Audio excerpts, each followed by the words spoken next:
Hello ladies, welcome back to my channel. Before we dive in, a quick reminder that there is less than 4 days to enroll into my Get Paid to Exist course at pre-sale and with the extended payment plan. If you're ready to learn how you can create financial freedom on your terms, create a business that is ooey gooey juicy, and be able to monetize your life being you, this is the course to be in.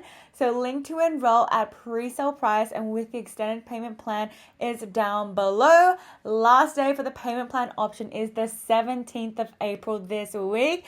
And I cannot wait to see you ladies inside. I have been waiting to create this video for the longest time because I know this topic is quite vulnerable and there are not enough coaches or women of color, let alone Asian women, Asian coaches, talking about this. So I'm going to get into all of this because I know it's going to help so many Asian women, just women of color in general, or just any woman who have been bullied, have experienced racism, discrimination due to how they look, their background and where they come from, or even how they were raised. So before we get started, I want to address and educate you ladies on how the fear of being seen plays out in your ability to earn money and be successful as an entrepreneur, as an online coach and content creator. Because not many women realize this block and how you could be self-sabotaging or unconsciously doing or not doing certain things because you have been hiding your whole life. And your nervous system, your body language, everything you do has been suppressed your whole life and you are used to playing small. If you do not feel safe to speak your mind, be authentically you, if you do not feel worthy, pretty, beautiful enough to show up on camera, to show yourself all of yourself, if you do not feel like you are a woman who is smart, that adds value, incredible value to the world, all of this, you will not be able to attract any clients or the number of clients you deep down desire, the wealth, the impact, and the legacy you want to build to your highest potential. You will not be able to create offers and sell them in a way that is effortless, that's magnetic, potent, life-changing to your audience. You will not be able to show up and execute in your business consistently because you are crippled by the fear of being seen. And if fear of being seen, this terminology, this phrase, this is the first time you are hearing it, I'm going to break down what this means. You're afraid that you will get hate comments about your body, about how you look, your face, your hair, your natural features. You are afraid that what you say is not good enough. You're not smart enough. You'll be self-conscious about how you speak, how you talk, your accent. You are afraid that your friends and family will talk badly about you behind your back. You're gonna be disowned. They will try to have the talk with you about what you're posting online. They will give you unsolicited advice, opinions about what you are doing online and your business. You are afraid your ex, the guy you like or currently dating, will find your Instagram, your YouTube channel, social media, and they will cringe, right? They won't like what they see. They won't like this part of you. You'll feel rejected. You are scared that you will lose people, make people angry, trigger people, be isolated and alone. You are scared of disappointing your parents, that you won't be the good girl anymore. You won't be the golden child anymore. That this is another side of you that they have never seen before. That they will be embarrassed or ashamed of you. This is everything that I felt and everything that I pushed through and overcame to never working the 9 to 5 again, to eat at the most expensive and luxury restaurants, to spend thousands of dollars on a tropical getaway for my birthday, to live by myself in the most expensive cities in Australia, to move to Bali, right, to have complete financial freedom, uncapped income, and work for myself. And if you can resonate with everything I just said and you are going through the same thing and you are struggling with the fear of being seen and you want everything that I just mentioned for yourself, listen up because I am going to share parts of myself, what I went through when I was a kid, a teenager, which a lot of you ladies will be surprised where I am today. But I'm creating this video to become evidence to you ladies that you can be a victim for the rest of your life, or you can alchemize every single suffering, pain, trauma, and turn it into gold. into freedom, into unconditional self-love for yourself, and create the most expansive and delicious life that you could ever imagine. So we're going to talk about racism. I have experienced everything under the sun when it comes to racism. Racial slurs, discriminatory jokes, stereotyping based on how I look, exclusion, treating me differently based on my race, right? Being picked on because I look different, straight up aggressive and direct racist comments, being sexually harassed. All of this culminated and conditioned me to believe that I wasn't worthy. I wasn't beautiful, I wasn't desirable, wasn't good enough. Something is wrong with me.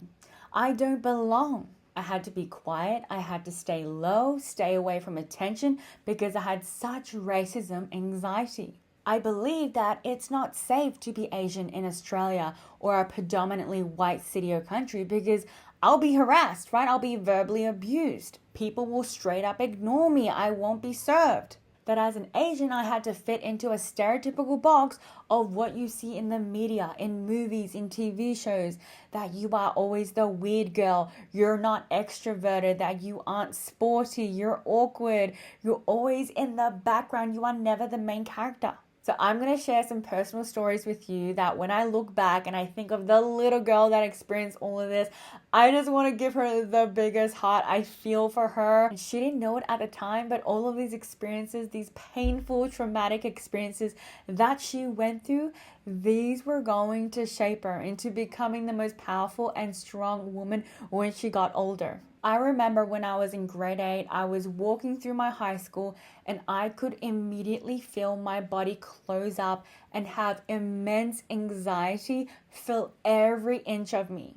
There were at least 10 senior boys on either side of the walkway that I had to walk through to get to my other class on the other side of the school. And just from my experiences of racism in Australia, I knew someone would say something, but I was hoping I could just get through to the other side of the school without anyone making any comments or saying anything racist to me. I had my backpack on, I put my head down and walked straight in between these senior boys on the other side of the pathway. Immediately, I heard them laughing and then saying, "Ching chong, ni hao ma." Like right now, I feel for that mini me, that little girl, that little Brenda, and I want to tell her, everything will be okay, that she is loved and she is safe, that she's gonna have an incredible life. And I remember back then thinking, I hate being Asian and I hate how I looked because it meant if I looked like how I looked, that equals being picked on, that I don't belong, that people hate me, there's something wrong with me. Which is so sad to say and so sad that as an Asian that I went through this, and I know it's not only me, it's thousands and millions of other Asians and people of color. And I remember in all my classes growing up in Sydney, in Canberra, in Brisbane, I was the only Asian in my class full of white kids. And teachers would single me out and always pick on me and would treat other kids differently. And in 4th grade, when we lived in Sydney, I remember leaning over to get a drink at the water fountain. Then 2 boys ran past me and then they put their hands in between my legs. This was when I was in 4th grade and they were the same age as me. Firstly, it is scary to think what kids are exposed to these days, what they see online, how they're raised by their parents, to even think it is okay at their age to touch girls like that. So another time when it was Australia Day in Sydney, there were thousands of people at the Sydney Harbour Bridge. We were walking through the crowds and it was shoulder to shoulder. And this guy yells, "Oh my gosh, there are so many fucking Asians." And no one told this guy to shut up or tell me it was wrong to say that. There were thousands of Asians in the crowd. No one said anything. My parents didn't say anything. And I was just a kid and I remember thinking, I do not understand. We literally do not bother anyone. We're doing our own thing. We're trying to live our best lives, trying to enjoy ourselves on Australia Day just like everybody else. Yet why are we picked on? Why are we made felt that there is something wrong with us? There is something wrong with our eyes, something wrong with our hair, that everything we do is wrong. And when I was around 16, 17, I remember my first boyfriend too. He was white, he was Australian. He had friends that would be racist towards me and would make jokes and he would chime in. And this very specific moment, this memory really stood out to me. We were on a date and he said to me, Why do you curl your hair? Are you trying to look less Asian? And I didn't even know how to respond to that. I'm just like, no, that has nothing to do with me curling my hair. I didn't know curling my hair had to do with race. And to be honest, I don't even know why he was with me when he made all these comments about me and felt a certain way about my race and how I looked. And at the time, I was just young and naive. I just let it slide. I didn't even bring it up again. And I also built so much anger and resentment with my parents because they never stood up for themselves. Kids literally observe and absorb so much with their eyes and ears. And I saw my parents being treated differently. I saw how they became scared to speak up, to stand up for themselves. And I remember in Brisbane City years ago, a lady backed into my car and the whole front side of my car was smashed. The lights were smashed, glass everywhere at a traffic light. And this guy and his group of friends drove up and yelled at me about how I can't drive and to get off the road, when I literally didn't even do anything besides have my car backed up into. And another time was when my sister and I went up to Sunshine Coast. Again, we were the only Asians. And I remember we went out to have dinner at a high-end restaurant. We both would gesture and eye down a waiter and they would look right at us and then walk away. Another time when I had 2 housemates back when I was living in Gold Coast, I moved out because I just couldn't live with housemates anymore. This guy who was 35 years old, right, who lived in the same house as me, literally emailed me saying, "Clean up your disgusting black Asian hair." Even just sharing all of these stories with you ladies has me so mad. Like, I'm so mad for other women and other people who have to go through this. And I'm not just talking about one-time stuff. This has happened ever since my family migrated to Australia. Imagine being verbally abused, treated differently, ignored, feel less than, or that there is something wrong with you for just how you look. And again, we're not even provoking or doing anything to anyone besides minding our own business and living our lives. And going through all of this has taught me so much. It has made me a kinder person, more empathetic person, more considerate of others. The whole point of me sharing my story and creating this video is to help other women who are Asian, women of color, or you have been discriminated against and has over time made you close up, made you feel less than, that you don't belong, that something is wrong with you, that you are constantly having to live in anxiety, fear, and judgment. And now as an adult, it is time to alchemize all of that pain and suffering and become the loudest, the brightest, and happiest version of yourself and to step into the spotlight to be seen by millions. What you went through is incredibly powerful. Like right now, because of my experience, I can personally resonate with so many women who are women of color, right, who have experienced any type of discrimination, and it's a setback for them to speak up, to say what is on their mind, to be loud on social media, to feel worthy to take up space in a room, feel worthy to truly be seen, to believe that every bad thing anyone has said about you, right, you are other people's dream coach, dream woman to look up to, right, dream role model. That being Asian, a black woman, any race that you are, however you look is your superpower. You are not the words they abused you with. You are not the shy, suppressed, unworthy version of yourself that they keep trying to label you. For me, what helped me heal and to release the charge was to realize that these boys, these men, that anyone who was aggressive, harassed me, abused me, bullied me, right, they were all hurting inside. They were all scared. They were also going through their own trauma in their own lives. I reject their projections. It isn't mine. It isn't my identity. I am the only one who defines who I am. And I'm unconditionally loved. It is safe for me to be seen. It is safe for me to be me. It is safe for me to shine bright. And if you are Asian like me, or you identify and resonate with discrimination of any kind, never, and I repeat never, let anyone tell you that you are not beautiful, that you are not good enough, that there is something wrong with you, especially if it has to do with how you look, how you were naturally born, how you were birthed into the world as. So in this video, I gave examples of my experiences in Australia, But I also want to say that not all of Australia, of course, is racist. Like, most people are kind, they are welcoming and very multicultural. So do not ever not do something or travel somewhere because you're scared of potential racism. Just like with men, there are masculine providers and there are 50-50 men. There's also wonderful people, but you can also come across someone who is ignorant as well. But never live in fear, do you, and never let these people get you down. So if you are watching or listening to this video and you deep down feel that you did or you are still suffering from racism, anxiety, right, or any type of discrimination you had when you were growing up, and it could be recent too, your body is keeping score. My body kept score every time I would shrink, every time that I would look down, feel attacked and abused in all of these circumstances. And my body over time conditioned to believe and learn that we need to keep Brenda safe, right? We need to keep Brenda safe by being quiet, not speaking up, not calling in any attention, be invisible, that it isn't safe to be yourself, that your identity is all of these hateful names they called you.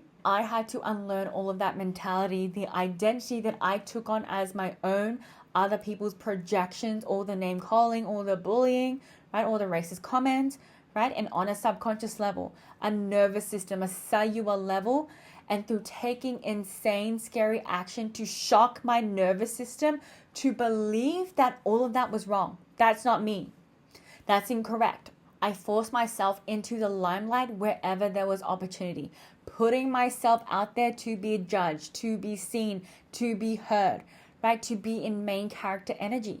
And over time, after compounding these practices and actions again and again, my body, my nervous system has grown to believe that it is safe to show up on camera. It is safe to speak publicly, right? It is safe to dance my heart out in the middle of a dance floor, to have eyes on me. I programmed my identity to feel safe living a loud life. So showing up on camera, filming YouTube videos, real stories, leading masterminds, coaching clients, traveling the world solo, moving solo, going on dates, going to events by myself, right? Doing anything by myself. Volunteering to go up on stage at a Magic Mike show became a casual Tuesday, right? It became my norm. And I believe that my soul chose this life for me to go through exactly what I went through, to heal from it, and to help other women step into their power as well. So if you deep down know that you need help in this area, your fear of being seen from past bullying, discrimination, racism, right, is subconsciously holding you back. You have been self-sabotaging yourself from showing up boldly in your business, creating content, selling, pitching. In my Get Paid to Exist course, we are diving head first into all of this. And a lot of people don't actually need more help on strategy. They need help on how to heal their trauma that has kept them small, safe, hiding. And if you don't heal and overcome your fear of being seen, your business will not take off because no one can see you, truly see you. Right? And people need to see you to invest in you, to pay you. And people will only see you when you want to be seen, when you want to be in the spotlight, when you take up space, when you're loud, and when you are visible online. You're visible on social media. And not only that, the fear of being seen trickles into dating, attracting your dream husband, right? Attracting opportunities, attracting more and more abundance. If you're ready to overcome this once and for all, I invite you to enroll inside my Get Paid to Exist course. There's less than 4 days to enroll at pre-sale price with the extended payment plan. April 17th this week is the last day you can opt for the payment plan option. If you like this video and you would like for me to create one on strict parents and how I alchemize that too, let me know in the comments down below. I love you ladies, and I will see you in my next video.